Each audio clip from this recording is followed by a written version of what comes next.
IISD Reporting Services is here in Lima, Peru for the UN Climate Change Talks, covering selected side events.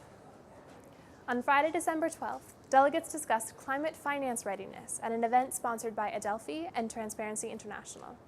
At Transparency International, we believe that the fight against climate change can only be successful if we all have the capacity to put in place safeguards to protect climate finance against corruption. COP20 in Lima is a climate finance COP. There was a high-level dialogue on climate finance, and the negotiations as well as a couple of workshops indicated that there is still some need to come up with capacity-building measures in order to promote a coherent and effective spending of the climate finance in the future. Panelists shared their perspectives on helping developing countries prepare for climate finance and build capacity across communities. So from our perspective, a key element is to build the capacity of civil society to be able to engage in climate finance on the ground and be able to track climate finance, be able to monitor projects on the ground. Capacity building is really required because there is no other options to empower the community as well as the civil society. And without that, no one can go for the right evidence-based advocacy. That's why we feel that is really required. I think the biggest challenges from the external and domestic challenges. So the external challenges are things like unpredictability of climate finance flows.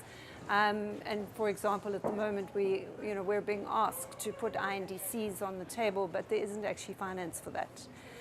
So how are we going to do it? There are many tools available that can help developing countries assess and improve on their climate finance readiness.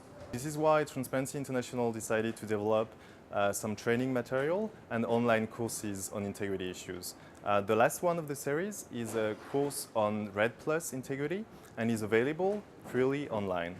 The tool that we have developed is actually really supporting national planners and policymakers to reflect on the current level of their own capacities and to manage climate finance well.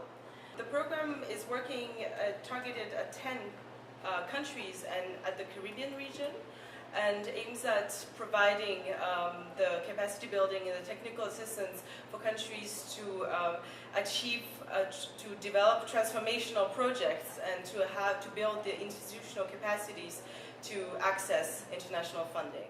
Another program, the Low Emission Capacity Building Program that is supporting 25 countries globally, is looking at developing NAMAs, LEDs, but also, more importantly, looking also at finance for those mitigation actions and engagement of the private sector. So the UNDP project was very much about assessing status of readiness in each of the countries that we evaluated, and then making recommendations for what the countries need to put in place to accelerate readiness.